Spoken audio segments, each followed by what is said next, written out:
오늘은 시편 19편의 말씀을 가지고 하나님을 강연하는 사업, 하나님을 강연하는 사업이라는 제목으로 함께 하나님 말씀을 나누도록 하겠습니다. 오늘 우리가 함께 보는 시편 19편은 1절부터 마지막 절인 14절까지를 쭉 읽어보면 마치 두 개의 시편이 합쳐진 것처럼 읽힙니다. 그래서 1절부터 6절까지는 자연에 대해서 이야기를 하지요. 그래서 보통 자연계시 그런 이야기로 보통 앞에 6절을 이야기를 하고 7절부터 10절까지는 율법과 또 토라에 대해서 이야기를 합니다. 그리고 11절부터 오늘 우리가 함께 읽은 11절부터 14절까지는 시인의 기도 이렇게 되어 있어요. 그래서 앞에 자연을 이야기하고 자연 다음에 율법을 이야기하고 그 다음에 시인의 자신의 고백으로 기도하는 것으로 오늘 시편은 구성이 되어 있습니다. 그런데 읽다 보면 다소 어울릴 것 같지 않은 자연과 율법을 시인이 이야기하고 있음을 알게 되는데, 또 달리 말하면 그림을 그리다가 갑자기 설명서를 기록하는 것 같고, 또 시를 읊조리다가 갑자기 법령을 이야기하는 것처럼 오늘 시인은 기록되어 있습니다. 그럼 이렇게 시인이 이런 식으로 말씀을 기록하고 있는 그 의도는 무엇일까요? 시인은 하늘은 그 지어진 모습 그대로 하나님의 영광을 선포한다고 말합니다. 해는 아침마다 떠올라서 온 세상을 향해 마치 무슨 수업을 하듯이 온 세상에 비춘다고 이야기를 하죠. 그리고 밤은 온 세상에 내려앉아서 저녁마다 강연을 하듯 그렇게 자연 속에서 자리를 하고 있다고 말합니다. 그러면서 언어도 없이 말도 없이 들리는 소리도 없이 자연은 세상 모든 곳에 소리 없는 강연을 펼칩니다. 그렇게 자연은 날마다 말 없는 수업을 온 세상에 하고 있는 것이죠. 그 다음으로 여호와의 율법은 우리 가운데 손에 들린 글로 된 하나님의 말씀을 통하여서 우리에게 살아계신 하나님을 증거한다고 시인은 말합니다. 그래서 여호와의 교훈을 듣고 정직한 마음을 회복하게 된다고 말하고, 세상 유혹에 빼앗겼던 마음을 다잡고 순결한 삶을 향해 다시 나아가게 된다고 시인은 말을 하지요. 그래서 시인은 하나님이 창조하신 자연과 우리 손에 들린 말씀이 동일한 역할을 한다고 말을 하고 있어요. 그래서 이 두 시를 연이어 적어 놓은 것인데, 이 자연과 이 말씀이 하고 있는 동일한 역할은 무엇이냐면 우리로 하나님을 예배하게 한다고 하는 것이죠. 자연의 그 경이로움 앞에서 사람들은 하나님을 찾게 되고, 또 성경을 묵상하면서 살아계신 하나님을 알게 되어서 결국 하나님을 예배하게 된다고 시인은 고백합니다. 하나님의 하나님 되심을 자연은 마치 그림과 시처럼, 그리고 성경은 법과 설명서처럼 우리에게 알려준다고 시인은 말하고 있지요. 자연과 성경이 하나님의 하나님 되심을 이렇게 말한다면, 날마다 뜨고 지는 태양 아래에서 하나님의 말씀인 성경을 들고 사업을 하는 우리가 하는 그 사업은 이 도시 속에서 그러면 어떤 역할을 하고 있을지 한번 스스로에게 물어보면 좋을 것 같습니다. 지난 주 중에 요즘 요한복음을 말씀으로 큐티를 하는 딸아이에게 아내가 이런 질문을 받았다는 이야기를 전해 들었어요. 딸아이가 이렇게 아내에게 이야기를 했습니다. 예수님은 참 이상하셔.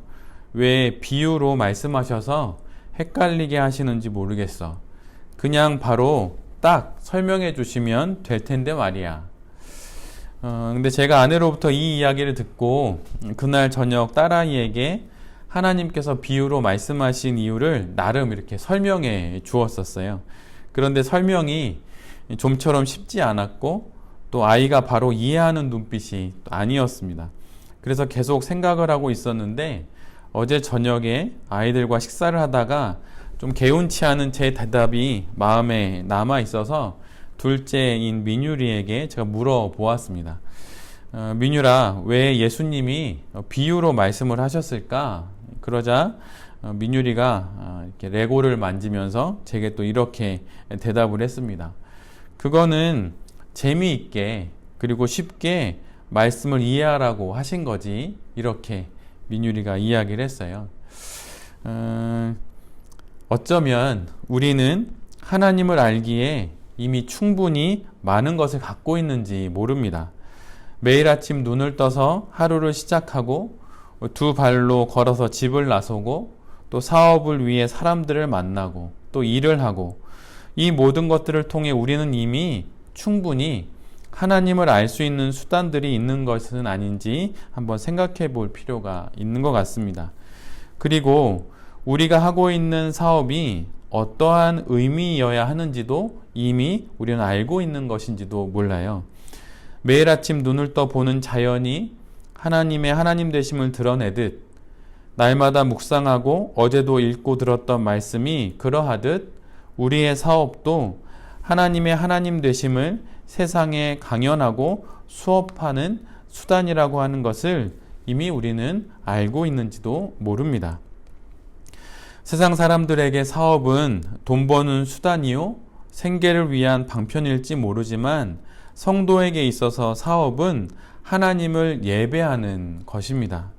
그리고 하나님이 세상의 주인 되심을 알리는 수단인 것이죠. 자연이 하나님의 하나님 되심을 알리는 그분의 시라고 한다면, 우리의 사업은 도시에서 쓰는 우리의 시인 것입니다. 세상 사람들에게 사업은 생계를 위한 방편일지 모르지만, 우리에게 사업은 하나님과 함께 쓰는 시인 것이죠. 조금 전에 최 대표님이 결혼 20여 년이 넘게 살면서 이렇게 자꾸 가정 재정이 어려워졌다고 말씀하시면서 제가 떠올랐던 게 하나 있었는데, 저는 사실은 저의 학벌이 높아지면 높아질수록 급여가 줄어드는 인생을 살았더라고요. 그래서 대학만 졸업했을 때 저의 급여, 석사나 박사를 마치고 또 석사를 이제 3개를 갖고 있는데, 지금은 올라가면 올라갈수록 오히려 급여가 줄어드는 인생을 살았어요.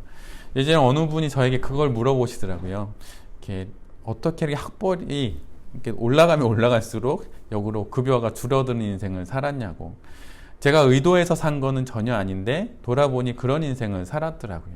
그런데 급여는 줄어들었는지 모르겠지만 저의 인생이 하나님의 은혜 가운데 있다라고 하는 건 제가 예전보다 더 많이 알게 되었어요. 먹고 자고 눕고 일어나는 그 모든 상황들이 나에게 달려있는 게 아니구나라고 하는 것을 오히려 세월이 지나면 지날수록 또 학벌이 더 높아지면 높아질수록 반면에 급여는 줄어들면서 그 모든 것이 하나님의 은혜 안에 있다고 하는 것을 정말 많이 알게 되었습니다.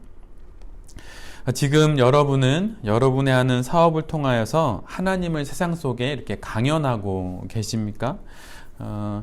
세상의 모든 돈이 같은 돈이 아니듯 세상의 모든 사업은 같은 사업일 수 없습니다. 돈이 태어나는 방식과 또 모아지는 과정에서 각기 다른 분위기를 갖게 되듯 사업도 그 과정에 따라 다른 분위기를 갖게 되는 것이죠.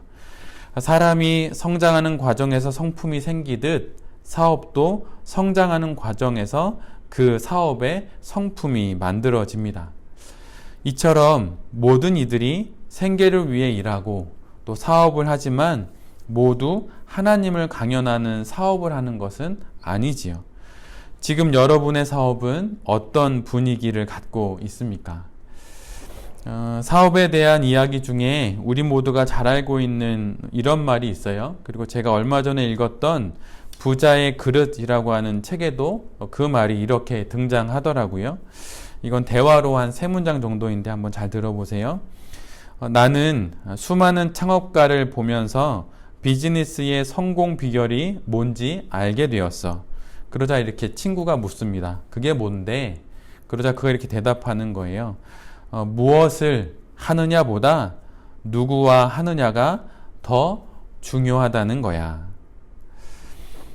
업종의 문제가 아니라 어떤 이와 사업을 하느냐가 중요하다는 것이죠. 이 말을 고스란히 기독 사업가인 우리에게 적용을 하자면 무엇을 하느냐보다 누구, 즉 하나님과 사업을 하고 있느냐 하는 것이 중요하다는 것입니다. 우리가 아무리 업종을 바꾸어도 우리에게 바뀌지 않는 한 가지는 우리 사업의 동업자는 한 분 하나님이라고 하는 거예요. 그리고 그 하나님과 함께 사업을 우리는 하는 것이죠. 그 하나님과 함께 사업을 하는데 어찌 그 하나님이 우리의 사업을 통하여서 당신을 드러내시지 않으시겠습니까? 어떤 사명을 갖느냐는 결코 중요하지 않습니다. 여러분, 사명은 중요하지 않아요. 중요한 것은 사명이 아니라 살아계신 생명이신 하나님과 함께 사업하는 것입니다. 그럴 때 그 사업은 하나님을 세상 속에 강연하는 사업이 되는 것이죠. 그리고 그런 사업을 어찌 하나님께서 눈여겨 봐주시지 않으시겠습니까? 오늘 시편은 우리가 잘 알고 있는 말씀으로 끝맺습니다. 나의 반석이시요 나의 구속자이신 여호와여, 나의 입의 말과 마음의 묵상이 주님 앞에 연락되기를 원하나이다. 우리가 잘 알고 있는 찬양의 한 구절이잖아요. 나의 마음에 있는 사업에 대한 묵상이, 그리고 사업에 대한 계획이 주께 연락될 수 있다면, 주님이 기뻐 받으실 수 있다면 분명 그 사업을 통해 하나님의 하나님 되심은 이 땅에 드러나게 될 것입니다. 하나님 앞에서 회중이 되어야 할 피조물인 자연이 사람에 의해서 신성화되듯 하나님 경배의 수단이 되어야 할 사업이, 또 돈이 신성화되는 사회입니다. 그러나 자연을 주신 목적과 하나님이 말씀을 주신 목적은 단 하나, 모두 하나님을 예배하기 위함입니다. 이와 같이 우리의 사업 역시 마찬가지이죠. 나의 사업을 통해 하나님이 온 세상에 전해져야 하고 하나님이 온 세상에 강연되어져야 합니다. 우리의 사업을 통해 하나님이 세상에 드러나기를 간절히 바랍니다. 그리고 이를 잊지 않으시고 모든 상황 가운데 사업을 해나가시는 모든 베레베 가족들이 되시기를 빕니다. 어느새 2021년 마지막 또 주간이 시작되었습니다. 해가 바뀌고 또 어김없이 추운 겨울이 지나가듯 베레 가족들의 모든 사업도 날이 더해 갈수록 하나님을 세상에 더욱 잘 강연하는 사업이 되실 수 있기를 간절히 기도드립니다. 아멘.